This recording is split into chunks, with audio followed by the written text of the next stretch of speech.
me está indicando el octavo para costal. No voy a pinchar en eso, porque tengo que ir a buscar el segmento superior, o sea, la costilla en la novena. Y de la novena costilla voy a buscar el borde superior. ¿Vamos? Entonces, obviamente este procedimiento ya tiene que estar, vamos a decir, justificado por una radiografía que nosotros tengamos en el desarme pleural. Si yo tengo un desarme pleural mínimo, me voy a animar a hacer una toracocentesis. Si el desarme pleural es mínimo, solamente a volar de algo que se cree, ¿haría una toracocentesis o no? ¿No? ¿Es necesario? Sí. Vos tienes que llegar al diagnóstico de su paciente. Vamos a ver patologías que son benignas y vamos a ver patologías que son malignas.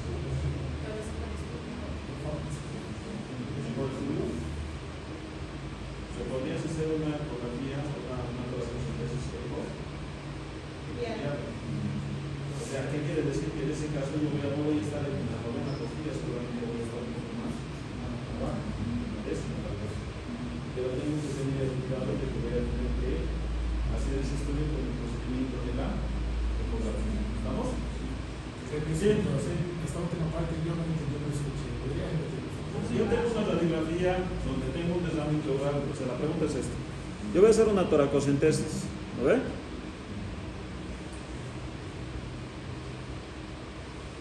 ¿Alguien duda en hacer una toracocentesis con esta cantidad de líquido? ¿Dónde está? ¿Me podríamos dar en esta? ¿verdad? ¿En esta me harían la toracocentesis o no? En esta yo no le haría porque vean aquí como que el pulmón está en la parte inferior todavía. Entonces, con solamente la radiografía, en esto no cabe duda, ¿no ve?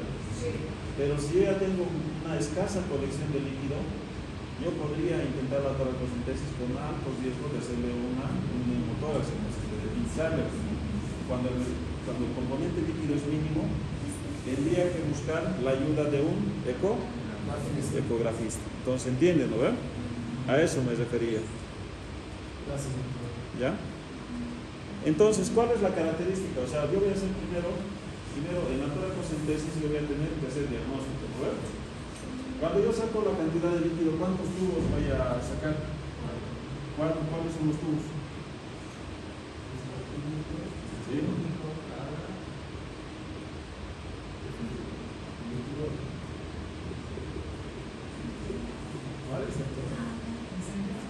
Voy a sacar el físico-químico. Si yo tengo un tubo, un poquito, lo voy a requerir para hacer el físico-químico. ¿Estamos? Sí. El segundo tubo tiene que ser para determinar, o sea, vamos a decir, el cultivo y el biograma. El líquido que se saca del cuerpo, el líquido que se manda a analizar, ¿no? Así como cualquier pieza del cuerpo que se saca y se manda a anatomía patológica. 3. El ADA. ¿Para qué es el ADA? Tengo que determinar si no tiene tuberculosis. Y 4, tengo que mandar citológico. No hay citoquímico. Olvídense de esa palabra. ¿Ya? Entonces yo tengo que sacar. Yo cuando tengo que hacer diagnóstico, lo primero que tengo que sacar, ¿ya? Son estos 4 tubitos. ¿Estamos? Ahora, como la presencia del físico-químico, o sea, cuando el líquido es un ultrafiltrado del plasma y tiene componentes del plasma, muchas veces este componente tiene factores de la coagulación y del clínico. Y para mandar a analizar a mí no me sirve. O sea, si yo mando a hacer yo quiero hacer un hemograma, ¿me sirve que la sangre esté coagulada? No. Entonces, si yo tengo que hacer un estudio de este líquido, tengan siempre el reparo de que el estudio del físico-químico tiene que tener, en el tubo tiene que haber heparina. Ya el bioquímico les va a mandar un tubo que tenga heparina.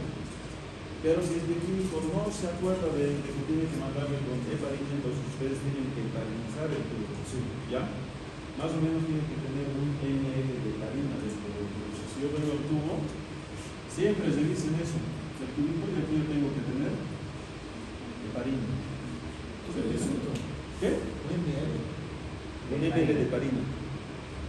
O sea, yo tengo que mandar este tubo, el líquido, con heparina. ¿Por qué? Porque si no se me coagula y Y cuando vaya el laboratorio a mirar el componente, vamos a decir, las características físicas y químicas del líquido, entonces no va a poder ver nada porque está todo claro. ¿Estamos? Sí. Y luego lo otro es que cuando yo hago esto, el cultivo llevada, o sea, la cantidad de líquido más o menos sería unos 10 ml. O sea, el tubo tiene 10 ml. Lo que llena en el tubo, basta. Luego la otra característica que generalmente es, vamos a decir, factor de error y factor de confusión, es de que yo mando el citológico y le mando ¿cuánto? 5, 10, ¿cuánto le mandan ustedes? Entonces yo tengo que mandar todo el líquido. O sea, ni siquiera los internistas o internistas que ni siquiera de esto se fueron. O sea, esto es un factor de confusión. Es lo que les decía a ustedes. Si yo tengo algún ejemplo, ¿no? Si yo tengo un estanque y tengo en el estanque pescados, ya, yo tomo una taza de líquido, ¿cuál es la probabilidad de que agarre un pescado en la taza? Mínima, ¿no? O sea, tendría que sacar una taza y de mucha suerte va a salir un pescado. Sí, una taza grande. Una taza grande, pero ponele que la posibilidad de que agarres un pescado es mínima, una taza grande.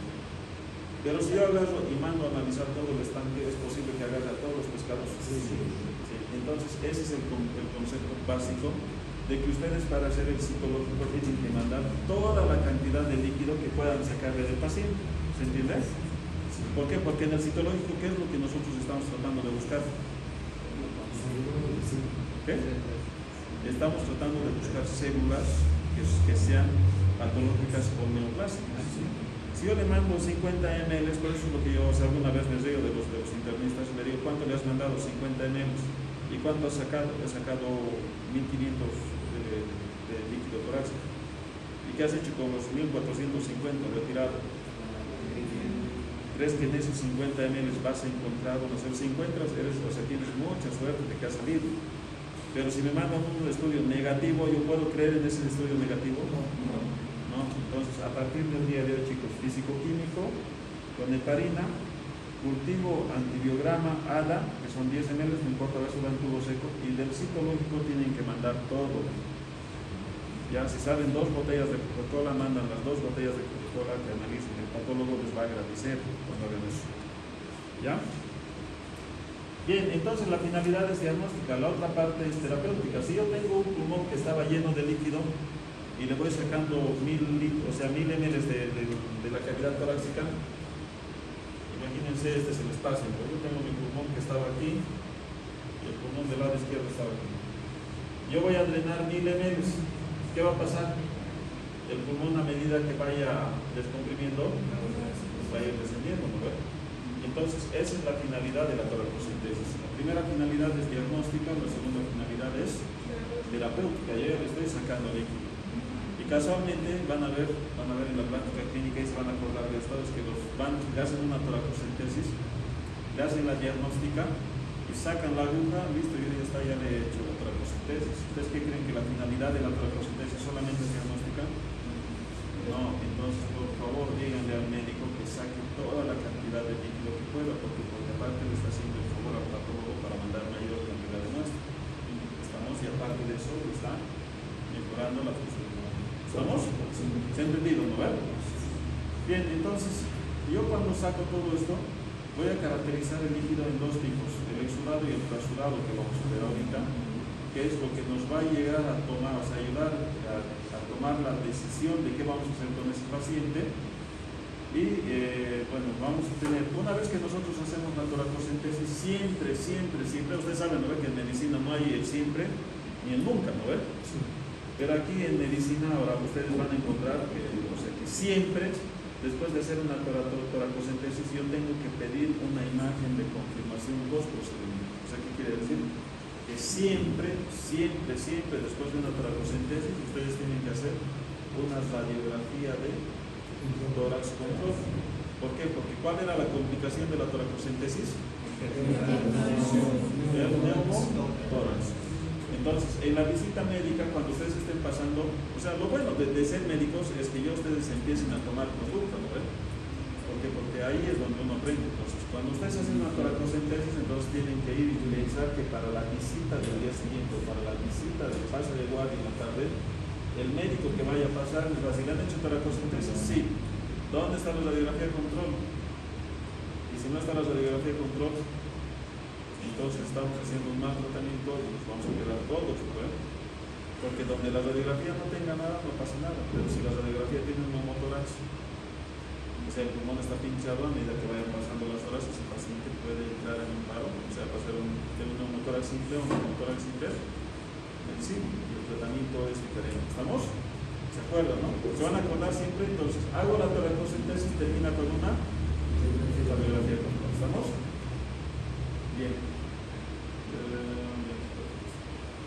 ¿Han entendido esa parte, no?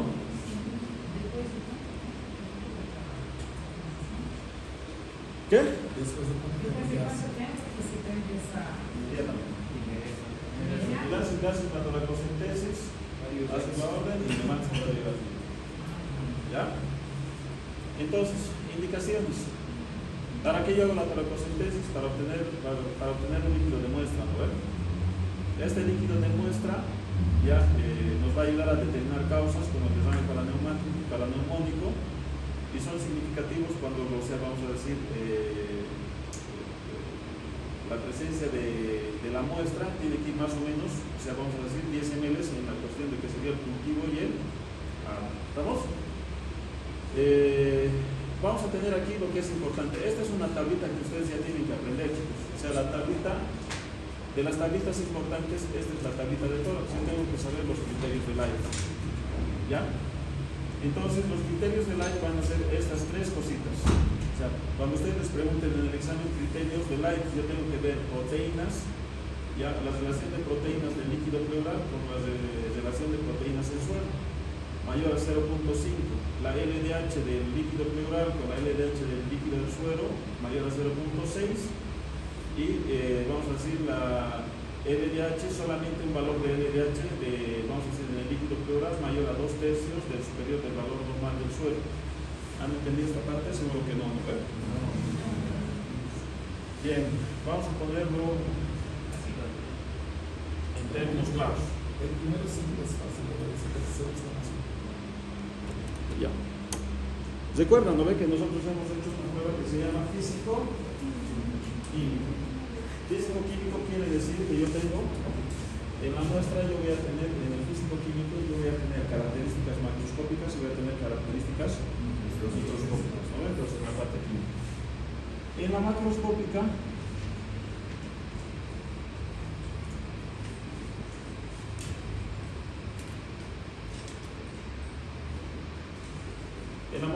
del paciente, el líquido puede ser de las siguientes características. Uno, que sea ceroso. Ya conocen, ¿lo ven? Por el color ceroso, un amarillo transparente. ¿Vamos? Estamos hablando de macroscopía. La segunda característica del paciente es que salga amarillo espeso. ¿Estamos? Luego podemos tener seromático.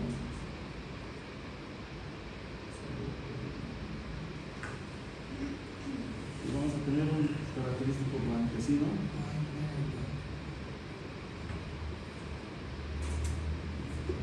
O sea, aquí nosotros estamos viendo las características macroscópicas.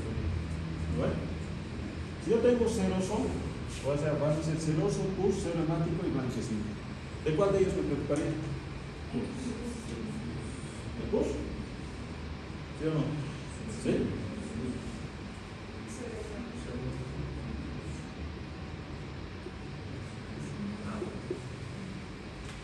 O sea, macroscópicamente, yo solamente con ver las características del líquido, yo puedo llegar a determinar cierto tipo de patologías.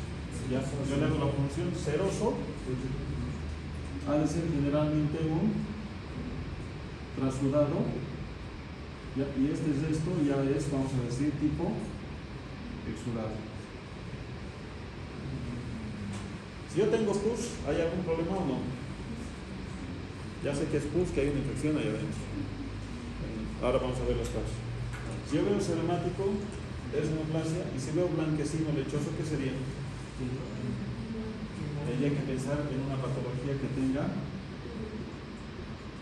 linfático, ¿no? ¿Se entiende? Bien. Y lo que es la química sanguínea, ya yo voy a tener aquí los criterios de Light. Ya habíamos dicho uno que era la relación de proteínas de líquido plasmático dividido entre las proteínas del suero, ¿no? El valor de corte es 0.5. ¿Estamos? Tenemos la relación de LDH del líquido pleural con la relación de LDH del suero. Y eso era 0.6.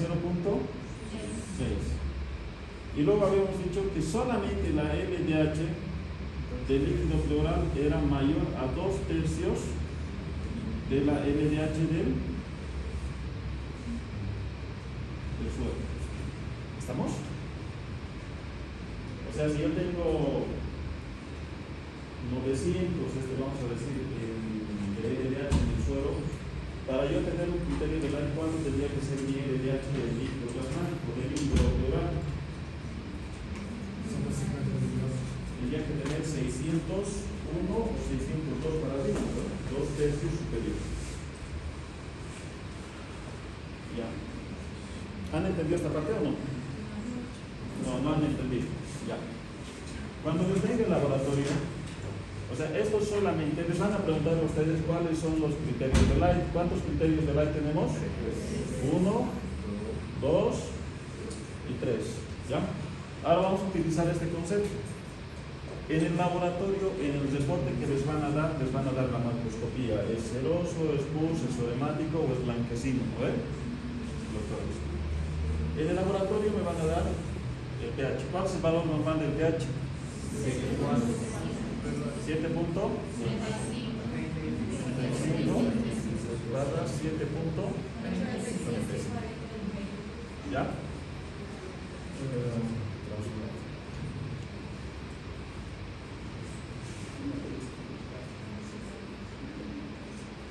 Ya les habíamos dicho que el transudado que era ultra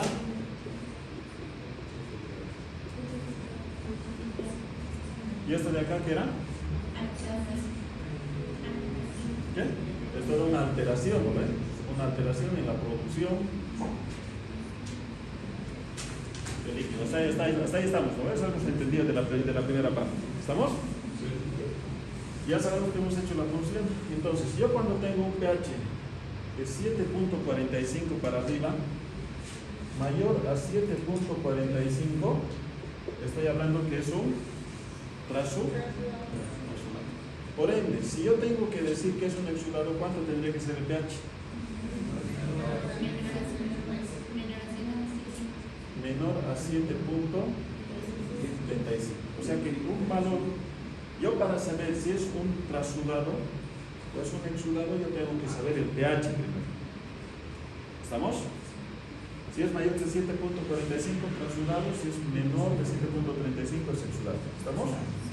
Lo segundo que tengo que ver es esto, la relación de proteínas de líquido pleural con la relación de proteínas del suero, ¿no? Les había dicho que el valor de corte era 0.5. Cuando esta relación de 0.5 es menor, estoy hablando de que es un transudado. Y si es mayor de 0.5, bien, perfecto. La relación de LDH de líquido pleural contra la relación de LDH del suero. 0.6 el valor de corte. Si es mayor de 0.6 y si es menor de 0.6, exudado. ¿Estamos? Luego habíamos dicho que la LDH del líquido pleural era 2/3 de la LDH del suero. Lo que les había dicho, ¿no? Si yo tengo un valor de corte, o sea, mayor de 2/3 es un, y si es menor, es un transudado. ¿Estamos? Bien. Perfecto. Hay otro valor más aquí que les voy a dar a ustedes, que es la glucosa. La glucosa para algunos libros es el 60%. Ya, si está menor del 60%, es un exudato. Y si está mayor del 60%, es un trasudado. A ver, otro ejemplo. ¿Cuánto es el valor de corte de la glucosa? Glucosa. A ver, valor de corte. 70 a 110, ¿no ves? 70 a 110. Si atende un valor de glicemia, a ver, normal, de un paciente, de ustedes ahorita. 90. Si yo tengo un valor, vamos a decir, de 20 de glucosa en el líquido pleural, estoy hablando de que es un trasudado o un exudado. Exudado. O sea, ¿qué quiere decir? Que está menos del 60%. Pero si yo tengo un valor, por decirte, de 80, ¿estamos? Entonces, ¿cuáles son los criterios de Light?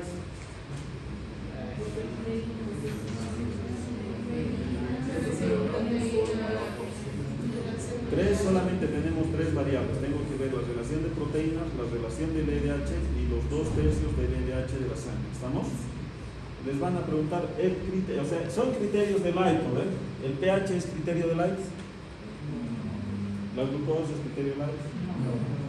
Entonces, aquí hay solamente tres criterios. Con estos tres criterios, ustedes ya tendrían que decir, ¿es un trasudado o es un exudado? ¿Estamos? Entonces, vamos a poner que el laboratorio les va a dar la macroscopía y les va a dar estos resultados. ¿Estamos? ¿Bien? ¿Han entendido o no?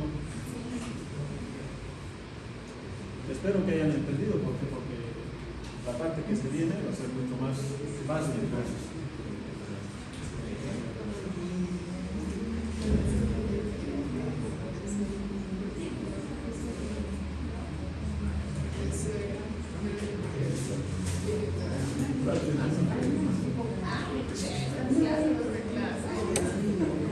¿Y ahora para qué me sirve?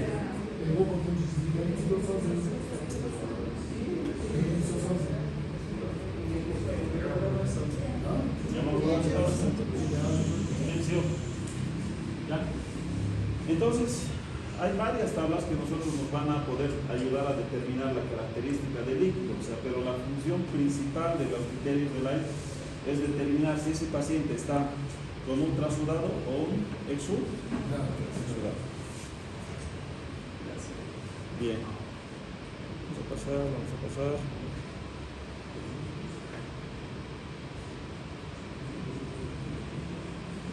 ¿Quieren que se pasemos esta parte de aquí? Ya, a ver, vamos a ver cada parámetro, ¿ya? La LDH representa el grado de inflamación. Entonces, ¿qué quiere decir? Que cuando yo tengo un LDH en el líquido pleural mayor a 1000, ya quiero decir que ese tubo, o sea, en ese proceso del desame pleural hay un componente principalmente inflamatorio. O sea, ¿qué quiere decir? Que esto me está diciendo que ese líquido es un exudado, ¿ya?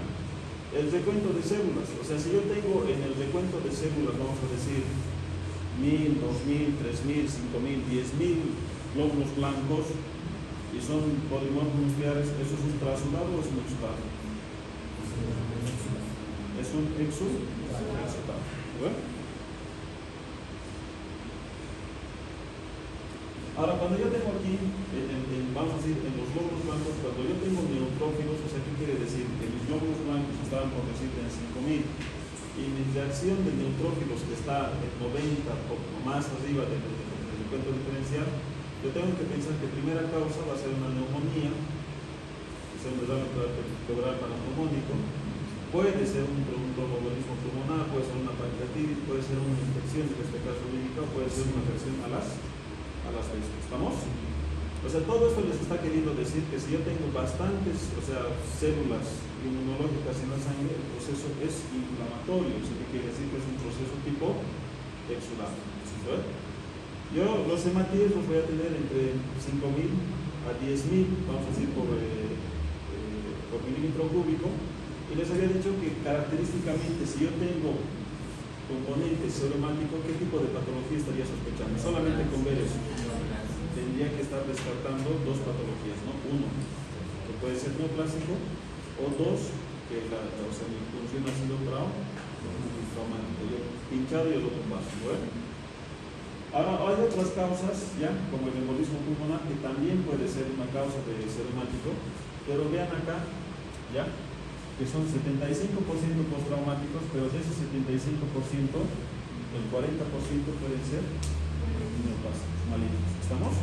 O sea, ¿qué quiere decir? Que cuando yo tenga mayor número de glóbulos blancos, estoy hablando de que es un proceso inflamatorio. Me está indicando que es probablemente inflamatorio. Si yo tengo mayor número de glóbulos rojos, dos patologías, ¿no? O es traumático o es neoplásico. ¿Ya? Cifras superiores, vamos a decir a 100.000, francamente hemático, ¿qué quiere decir? Que es diagnóstico de cáncer. ¿Estamos? Estos son datos, vamos a decir, son datos así sueltos, pero rápidos, aparte del LDH, como para que ustedes vean el laboratorio y se den cuenta qué tipo de patología es. Yo tengo en el descanso del laboratorio físico 100.000 glóbulos rojos. ¿Cuáles serían las patologías que yo tengo que pensar? O es neoplásico, o es traumático, o es tromboembolismo pulmonar. ¿Ven qué facilito? Yo voy al laboratorio, doctora, ha salido el físico-químico 100.000 glóbulos rojos. Y el paciente tiene pérdida de peso, y tiene fiebre, ¿ya? Y el paciente tiene disnea y dolor torácico, ¿qué van a pensar que es? Neoplásico, ¿no? Y si tiene, vamos a decir, 12.000 glóbulos blancos y tiene 80% de segmentados neutrófilos, ¿qué van a pensar que es? Es un exudado. ¿Qué causa le darían ese exudado? Dos patologías. La más frecuente. El paciente tiene un derrame paraneumónico, un empiema, o dos, puede tener un absceso. Dos patologías, así de sencillo. Yo veo el laboratorio y con solamente ver el laboratorio ya voy orientando. Absceso pulmonar. Derrame, empiema por derrame paraneumónico. ¿Ya? Entonces, la glucosa, ya se había dicho, ¿no ven? Que la glucosa por debajo del 60% es un, vamos a decir, es un criterio, vamos a decir, de exudado. ¿Por qué la glucosa menos del 60% es un exudado? Pónganse a pensar, a ver. Fácil la respuesta. ¿Qué consumen las bacterias? ¿Qué consumen las bacterias? Glucosa. Si yo tengo, vamos a decir, una glucosa por debajo del 60%, ¿qué tengo que pensar? Que ese líquido tiene, una infección tiene bacterias. ¿Lo ves? ¿Entienden? Sí. Entonces, ¿cuál sería la característica de ese? O sea, es un exudado, pero ¿hacia dónde les está apuntando? ¿Qué tipo de patología? Uno, bacteriano. Y si yo tengo un tumor, ¿qué consumen los tumores? ¿Qué consumen? ¿Qué es o sea, qué consumen el metabolismo del tumor? La multiplicación de las células. Claro, para yo tener un ciclo de replicación alto tengo que tener un metabolismo alto, y para tener un metabolismo alto necesito que oxígeno y glucosa. Entonces, si yo tengo la glucosa baja, tengo que empezar a pensar de que es un paraneumónico y tengo que empezar a pensar como diagnóstico de diferencial que se llama neoplasma. ¿Eso qué quiere decir? Que las características del líquido ya vienen así. ¿Se entiende? ¿Entienden, no? Sí. Bien, perfecto. La citología. Aquí en la citología ya vamos a tener, ya que es el primer estudio positivo, vamos a decir, en los derrames pleurales malignos. Yo para hacer el diagnóstico de una patología neoplásica, un derrame pleural neoplásico en este caso, yo le he mandado la citología, ¿no? Y les he dicho que la citología tenía que ir 5 medios, ¿no? Todo. Tenía que ir todo. Y si en el líquido me viene, vamos a decir, o sea, citología positiva para células neoplásicas, ¿qué hago? Entonces, ¿qué quiere decir? Que ese es el primer estudio diagnóstico que yo voy a tener de confirmación de una neoplasia. Les está diciendo, hay células neoplásicas. ¿Les ha dicho qué tipo de tumor es? ¿Sí o no? ¿Les ha dicho es un cáncer de espacio pleural? ¿Les ha dicho o no? Solamente les ha dicho que, dentro del líquido pleural hay células malignas. Lo que que quiere decir que, o sea, si me dice ya células malignas, yo tengo que buscar la causa del derrame pleural maligno, ¿no? Y hay dos causas del derrame pleural maligno, uno que es primario y otro que es secundario. Los secundarios son metástasis, ¿no? Y si es primario, tengo que buscar en la misma pleura, ¿no? Sí. Bien, ¿por qué puede ser falso negativo? Ahí dice, ¿no? 40% de falsos negativos. ¿Por qué? Porque son células que están portando el líquido. Si yo le he mandado poca cantidad de líquido, el resultado me va a salir negativo. ¿Se entiende? Por eso tienen que mandar todo. ¿Por qué? Porque si, o sea, yo agarro el laboratorio, veo el laboratorio, me dice células neoplásicas negativas, ¿qué tengo que decir al médico? ¿Has mandado todo el líquido? ¿Todo has mandado? No. Si no ha mandado todo, ¿ese resultado me sirve?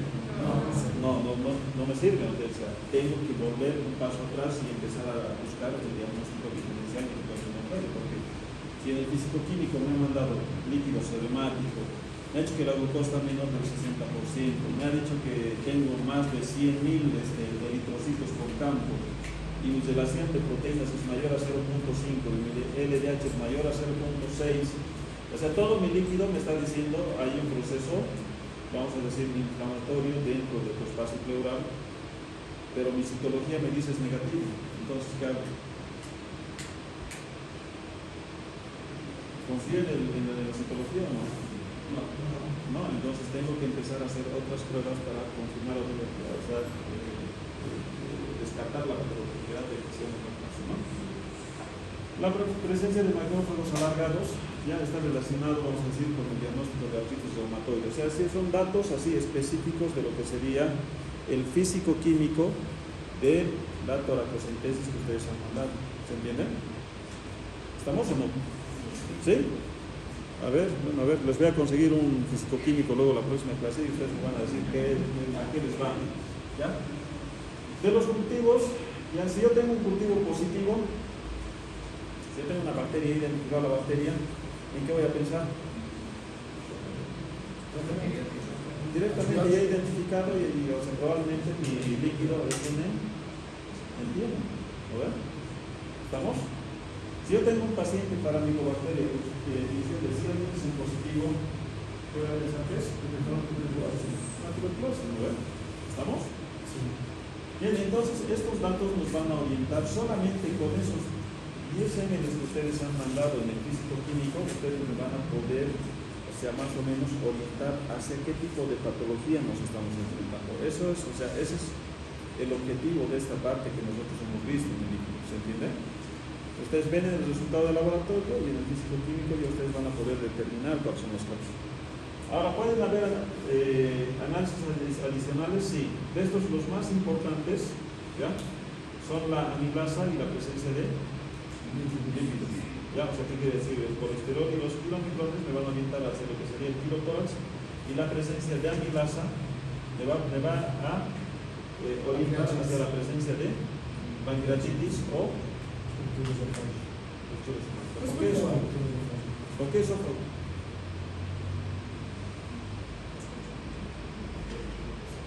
Con la pancreatitis se entiende, ¿no? O sea, si yo tengo 1000 de amilasa, pancreatitis, ¿no? Sí.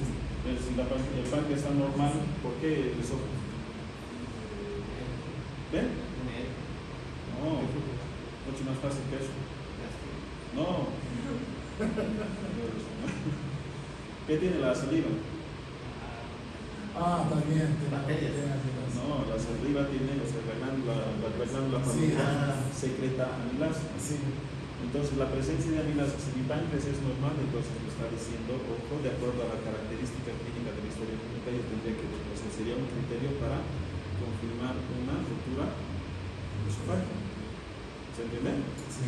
A ver, un ejemplo de esto, así, para que ustedes rapidito, para que vean. Yo veo una radiografía de un paciente, ¿ya? Y voy a ver mi pulmón izquierdo así, mi pulmón derecho está así, y hace 5 días le han hecho una endoscopía digestiva alta. ¿Cuál es la complicación de la endoscopía digestiva alta? Perforación. ¿Perforación de qué? De la tráquea. Del esófago. Entonces yo tengo una perforación del esófago. Veo mi desdame pleural, le hago una toracocentesis. ¿Lo ven? y me dice que el paciente tiene una amilasa alta. ¿Qué tendría que pensar? Durante la endoscopía o una perforación. Durante la endoscopía me han hecho la perforación de sospecho, ¿no? ¿Cómo confirmo? ¿Qué? No. No puede ser una endoscopía. No le puedo hacer una endoscopía tampoco. ¿Qué le pide? ¿Qué? Ya, aquí está la radiografía. Una tomografía. Bien, a ver, aumentale un poquito más esa tomografía. ¿Qué más? No. Una tomografía con contraste, con contraste, le da un rango de soluble, le hace tomar el contraste y luego le hace la tomografía, ¿no ves? Sí. Y si mi tomografía muestra un filtrado, ¿no ves? Mi tomografía me va a mostrar en un corte el esófago que está así, me está pintando, ¿no ves? El contraste. Sí. Y el contraste viene por aquí y empieza a jugar así. Sí.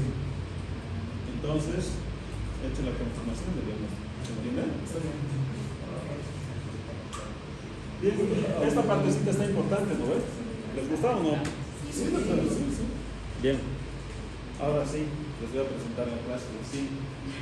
Yo tengo el espacio pleural y en el espacio pleural yo voy a tener la presencia, aquí esto que estamos yo voy a tener la presencia de aire y es el neumotórax. Esto ya han visto ustedes en el semestre anterior, ¿no ves? Han visto neumotórax, han visto el neumotórax hipertensivo y todo lo que yo tengo líquido pleural y tengo presencia de sangre. O sea, si yo tengo unas radiografías, chicos, lo más interesante lo que es una ustedes. ¿Ya? Yo tengo en el espacio pleural que voy a tener estas tres patologías. Si el paciente ha venido por una patología de disnea y dolor pleurítico, yo me pongo aquí y tengo que hacer eso, o sea, es el espacio pleural. Yo voy a ver aire, neumotórax. Líquido, vamos a ver ahora, que es benigno y maligno. Y lo que es sangre es el hemotórax. ¿Estamos? Vean que acá, en el líquido pleural está mal puesto. En el líquido pleural, yo voy a tener un desarme pleural benigno. ¿Se entiende? En el desarme pleural benigno, yo voy a tener un desarme pleural como tal, así benigno, desarme pleural benigno, voy a tener empiema y voy a tener pilotórax, y por último voy a tener el desarme pleural maligno. ¿Cuántas patologías tengo que ver? Solamente 4. Para que nosotros caigamos en este algoritmo, yo tengo que hacerle al paciente una toracocentesis, ¿no? Hemos dicho eso. Y la toracocentesis me daba dos posibilidades, que era ya. Yo he hecho la toracocentesis y voy a ver que los trasudados solamente y exclusivamente son para el desarme pleural benigno. Desarme pleural benigno. Solamente dos. Que cuando yo tengo una patología donde el desarme pleural de la toracocentesis me diga que es exudado, ¿qué me va a englobar?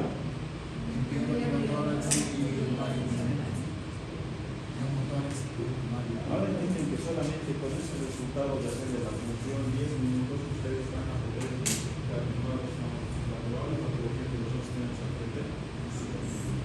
Entonces, ¿para qué nos ha servido el líquido? Para saber si es un trasudado o es un exudado. Ahora les voy a dar un datito más que ya se ha repetido la anterior vez. El trasudado era un ultra filtrado. Entonces, ¿qué quiere decir? Que el desame, la imagen va a ser bilateral. Entonces, cuando yo veo la radiografía, le hago la función y la radiografía me da un desame pleural que es bilateral y el trasudado, o sea, perdón, el líquido del físico-químico me dice que es un trasudado, entonces yo voy a pensar que es un desame pleural benigno. ¿Se entiende? Y si la función me dice que es un exudado y el desame pleural es unilateral, yo voy a pensar o es empiema o es pilotórax o es maligno. ¿Cómo me voy a orientar con este paciente? ¿Qué? Con la historia clínica que estoy haciendo, ¿no? ¿Se entiende? Ahorita vamos a ver la característica. Ustedes sepan esto. Trasudado, desarme pleural benigno y es bilateral. O sea, en el 100% de los casos el desarme pleural es bilateral, no se preocupen. Aquí cuando yo soy exudado, lo más frecuente es que sea unilateral. ¿Es 100% unilateral? No, lo más frecuente es que sea unilateral. ¿Por qué? Porque si yo tengo un desarme pleural maligno y es metastásico, ¿puedo tener metástasis en los dos espacios pleurales? Puedo tener, ¿no? ¿Se entiende? Pero si es unilateral, entonces tengo que pensar en eso. ¿Estamos? ¿Sí? ¿Han entendido o no? Sí. Pues no han entendido, muy correcto. Ya. Bien, entonces vamos a empezar a ver aquí las principales causas. Vean. Desarmes pleurales trasudativos. Vean. La insuficiencia cardíaca, la cirrosis y el síndrome nefrótico, estas tres principales causas, ya son, vamos a decir, el 80% de los desarmes pleurales bilaterales tipo trasudativos. ¿Cuáles hay otras causas? La hipovolemia, la embolia pulmonar, el colapso pleural, el síndrome de Meigs. ¿Qué es el síndrome de Meigs? Es una neoplasia, no una neoplasia, ¿no? Es un proceso tipo poliposis ovárica que tiene la transformación de líquido y es retención de líquido que está en la formación del desarme pleural. Es una cosa muy rara. Pero aquí nosotros tenemos, vamos a decir, tres principales causas: la insuficiencia cardíaca, la cirrosis y el síndrome nefrótico. ¿Estamos? Y vean las causas del desarme exudativo. Comparen esto con esto. ¿Ya? Yo tengo aquí, vamos a decir, carcinoma primario, o sea, la principal causa del desarme pleural maligno siempre van a ser las metástasis. ¿Estamos?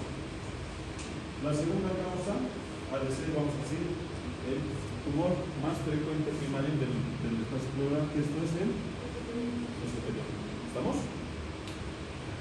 Infecciosos, ¿ya? Infecciones bacterianas, o sea, paraneumónicas. Ya la tuberculosis, la presencia de hongos, virus y parásitos, por ejemplo, ¿ya? Y después tenemos lo que serían alteraciones en lo que sería reumatología, que ustedes están viendo, ¿no? Las alteraciones reumatológicas que están en los músculos. Y por último tenemos el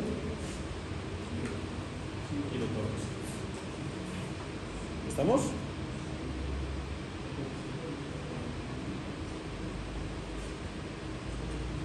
Bien, aquí estamos viendo la principal causa, o sea, una de las principales causas. Aquí vamos a ver el desarme pleural benigno, vamos a decir, de tipo cardíaco. ¿Por qué creen que se ocasiona desarme pleural tipo cardíaco? De origen cardíaco. Primero, este desarme pleural va a ser bilateral, ¿no? Sí. Ya, entonces, ¿por qué se ocasiona el desarme pleural de causa cardíaca?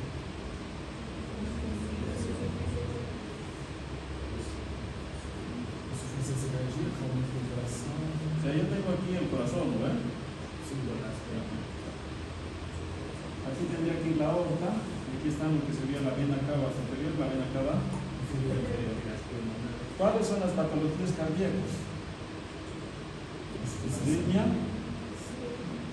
las arritmias, ¿no? Sí. Las bradi y las taquiarritmias. Después tengo las válvulas. Aquí tengo insuficiencia y tengo estenosis, ¿no ves? Después tengo miocardiopatía. Y por último tengo la pericarditis. En eso se resume cardiología, chicos. ¿Qué pasa en esto? Que aquí quiere decir que mi fracción de eyección, el volumen sistólico aumenta o disminuye. La fracción de eyección, el volumen de sangre que está impulsando el corazón, ¿aumenta o disminuye? Disminuye. Y al disminuir, ¿qué va a hacer? El componente compensador es que el sistema renina, angiotensina, aldosterona va a aumentar. Y al aumentar, te vas a retener sodio y vas a retener bien. Ahora, ¿qué quiere decir? Que esta agua va a tener que llegar al corazón. ¿Va a poderse bombear? No. ¿Qué va a ocasionar? Va a aumentar la presión hidrostática. ¿Y esta presión hidrostática qué va a hacer? Que el agua va a salir fuera del espacio intraocular. ¿Dónde se va a acumular ese líquido? Extremidades inferiores. Entonces usted dice, ¿no? Extremidades inferiores, cavidad abdominal, para generalmente asitis, zonas ventrículas de las extremidades superiores, tejidos blandos en la cara, y por último va a llenarse ¿dónde? ¿Dónde? Edema agudo de pulmón. ¿Y dónde más? El espacio pleural. Entonces, ¿por qué se acumula líquido en la insuficiencia cardíaca? Por un aumento de la presión hidrostática. Y hasta que yo no produzca esa descompensación cardíaca, ya la acumulación de líquidos no se va a poder parar. ¿Se entiende? ¿Estamos? Entonces, ¿qué quiere decir? Que esta causa, vamos a decir, cardíaca, ya va a ocasionar, vamos a decir, derrame pleural. ¿Es necesario que el cirujano va a tener que tratar este derrame pleural? Sí. ¿Sí o no? Sí. ¿Qué? ¿Sí o no? Sí. El cardiólogo o el internista va a tratar esto. ¿Ya? ¿Es necesario que yo tenga que hacerle alguna cirugía a este paciente? O sea, con una cirugía, sacándole el líquido del espacio pleural, ¿lo voy a curar al paciente? No. Entonces, casualmente los pacientes que ustedes vean con un desgarre pleural por falla de la función cardíaca, ¿ya? Con solamente ver el fisicoquímico de trasudado y con ver la radiografía que es desgarre pleural bilateral, o sea, no es quirúrgico el paciente. El paciente es para tratamiento médico, cardiológico. ¿Estamos? Bien. ¿Han entendido, no ven? Porque así no estarían en la causa de la enfermedad solo. Claro, si quieren después les doy cardiología, ¿no ven? Sí. Bien. Aquí tenemos otra causa que es el tromboembolismo pulmonar, ¿ya? Que tiene las mismas características, pero en este tipo de casos, ¿qué es lo que está pasando en este paciente? Obstrucción de las vías pulmonares. O sea, las arterias pulmonares están obstruidas. ¿Qué va a pasar con el drenaje? Prácticamente lo mismo que la parte cardíaca, ¿no? Aumenta la presión hidrostática, pero esto solamente localizado ¿dónde? A nivel del pulmón. Lo que quiere decir que también va a haber un trasudado, pero solamente va a ser a través del pulmón. ¿Cuál ha de ser el tratamiento de esta patología? O sea, el paciente va a necesitar una terapia de anticoagulación en algunos casos y desde perfusión, o sea, de trombólisis en la arteria pulmonar para que este líquido pueda fluir, ¿se entiende? ¿Este causa quirúrgica o no? ¿Tratamiento quirúrgico? No. Bien, perfecto. Vamos a seguir avanzando. La cirrosis. ¿Por qué se produce el desarme pleural en el cirrótico? Por hipertensión portal. ¿Por qué se produce? ¿Por qué se produce? Cirrosis, ¿cómo es que se llama ascitis? La principal causa de la cirrosis es que en el hígado, ¿qué se produce? ¿Qué produce el hígado? Albúmina y estas albúminas y proteínas que ocasionaban la presión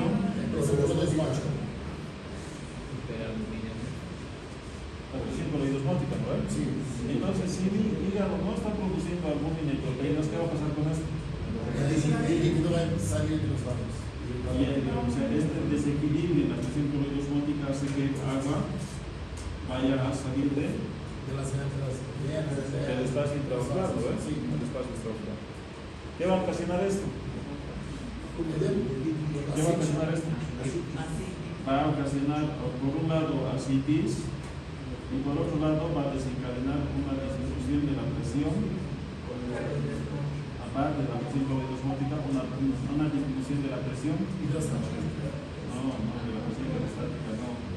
Va a ocasionar una disminución en el gasto cardíaco y este gasto cardíaco va a ocasionar una disminución de va a actuar? Sistemas de misma gestión, que me va a hacer que mi agua se aumente y como tengo una disminución de la presión colorosmótica va a generar más retención de líquido. ¿Cómo si saben? Después me decían que no podían. ¿Estamos? Hasta aquí solamente estamos viendo causas de tratamiento médico, no hemos entrado a la parte quirúrgica todavía. Ahora aquí, en el tema vamos a decir, de la tuberculosis, ya la tuberculosis está en un límite intermedio. O sea, puede tener criterios tanto de clausurado como de exudado. Pero igual sigue siendo tratamiento, vamos a decir, médico. ¿Ya? ¿Qué es lo que ocasiona la infección de la tuberculosis? El micobacterio. ¿Qué ocasiona el micobacterio en el pulmón?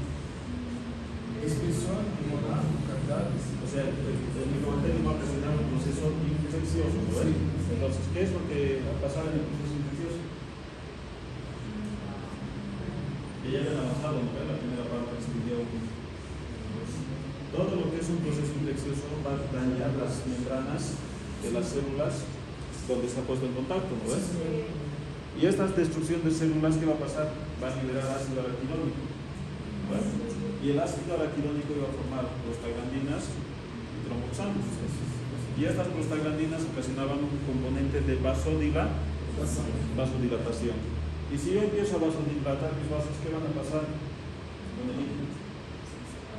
Va a empezar a haber un aumento en la producción de líquido pleural. ¿Cuánto era el valor normal del líquido pleural? De 5 a 15. De 5 a 15, ¿no? Entonces, si yo tengo una infección en el pulmón, va a haber mayor producción de líquido. ¿Se entiende? Y esa mayor producción de líquido puede generar un derrame pleural. ¿Se entiende?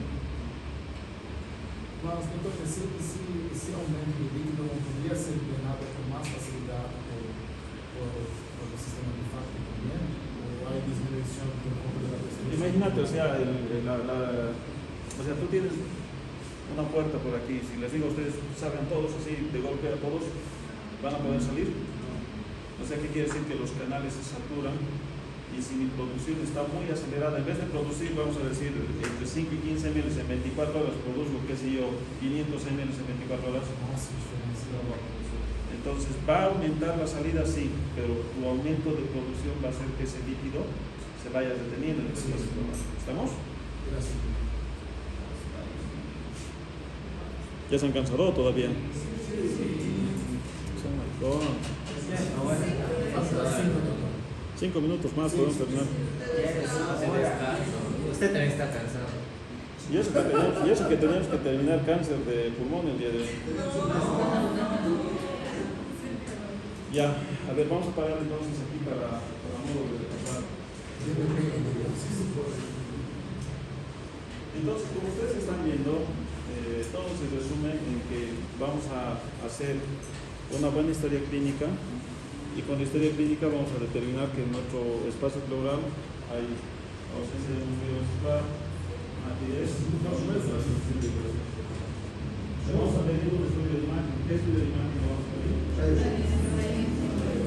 la radiografía nos vamos a dar una imagen así, ¿no? Una imagen, vamos a decir, radiopaca en el campo pulmonar del lado comunicativo. Paralelo a la radiografía, ¿qué más podríamos pedir a la radiografía? O sea, no se olviden que el paciente tiene que tener su historia clínica, su laboratorio y su imagen vesicular. Ya por lo que les he dicho en los criterios de la que ustedes van a pedir proteínas y tienen que pedir IgG. Ahora, ya conocen, ¿cuál es el laboratorio básico que tienen? No, el laboratorio básico para un paciente. Gamma, grupo, DP, diseño, urea, creatinina. ¿Y qué más van a pedir en esta paciente ahora? El DH, proteínas, ¿para qué van a pedir eso? Si yo voy a agarrar y después de hacer la radiografía voy a sacar toda la cosa. síntesis me sirve para mandar 4 cubos. ¿Cuáles serán los cubos? ADA, físico-químico, ADA, físico-químico, sinterótico y químico. sí. Esos 4 estudios que voy a utilizar. ¿Cuál es el estudio que me sirve así inmediato? Ojo que el físico-químico sale exagerando con 20 minutos. Entonces yo voy a utilizar esto, me va a demorar porque ahí va para todo. Sí. El cultivo va a demorar días porque necesita tiempo para que haya desarrollo. El ADA, hasta por ahí 24 horas pues vamos a tocar. Pero el físico-químico, o sea que si yo le hago una función, ¿en cuánto tiempo ustedes tendrían que tener el resultado? 20 minutos, o sea que tienen que estar en el laboratorio jodiendo, hinchando, ¿no ve? Necesito el físico-químico, ya. Yo tengo el físico-químico. Del físico-químico, ¿qué les interesa a ustedes? ¿Qué? Primero vamos a tener características macroscópicas, ¿no ve? ¿Cuáles eran las características macroscópicas? Ceroso, pus y lechoso, ¿no ve? Entonces, lo que nosotros estamos viendo con el ceroso, ya solamente con ver el ceroso, nosotros ya estaríamos pensando que es un trasudado, ¿no ve? ¿Cuáles eran las causas del trasudado? Insuficiencia cardíaca, cirrosis, insuficiencia renal, ¿no ves? Síndrome nefrótico, insuficiencia renal crónica. Ya eso suele como embolismo pulmonar y la tuberculosis. Todas estas causas son de causa de tratamiento, manejo médico, ¿no ves? Entonces ahí su dotación de medicina interna o sus clases de medicina interna ya les va a orientar a qué diagnóstico, cómo es el tratamiento, ¿verdad? ¿Estamos? ¿Cuáles eran las características para decir que mi físico-químico es un trasudado? Ahora, la pregunta es cómo yo llego al diagnóstico de trasudado. A glucosa mayor a 60. Trasudado, ¿no? 60. Ya, les voy a preguntar criterios del aire trasudado. ¿Cuál será? Valor, relación de proteínas, ¿cuánto? 0. Trasudado. Menor de 0, 5. Relación de LDH. LDH de líquido pleural. Menos de 2/3, ¿no ves? Ya. Por último, ya. Esos son los criterios de Light, no se olviden, porque les van a preguntar. Criterios de Light son solamente 3 variables. Si les preguntan, ¿el pH es criterio de Light? No, ¿no ve? Ya, completamos. pH del trasudado. Trasudado menor a 7. Mayor a 7.45, ¿se dan cuenta? ¿No ve? ¿Y la glucosa? Menor. ¿Qué? Mayor al 60%. Mayor al 60%. Entonces, eso es un trasudado. Entonces, si ustedes han aprendido esa parte y ustedes ven una radiografía, ya tendría, y tienen la historia clínica de un paciente con una insuficiencia renal, una insuficiencia crónica, qué sé yo, una cirrosis, ya tendrían, vamos a decir, bases como para decir que ese paciente va a ir hacia medicina interna, ¿no ve? Y el tratamiento es de la patología que ustedes están enfrentando. ¿Qué patologías son las quirúrgicas? Que es donde nos hemos quedado. ¿Cuáles eran los criterios de exudado?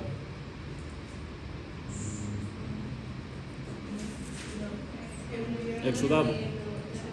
¿Qué? Macroscópico de exudado. ¿Cuáles? Macroscópico de exudado, nada más. Pus, seromático y lechoso.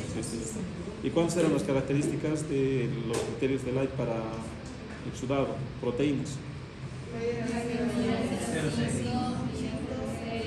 LDH. Mayor a 0,6 y la glucosa. A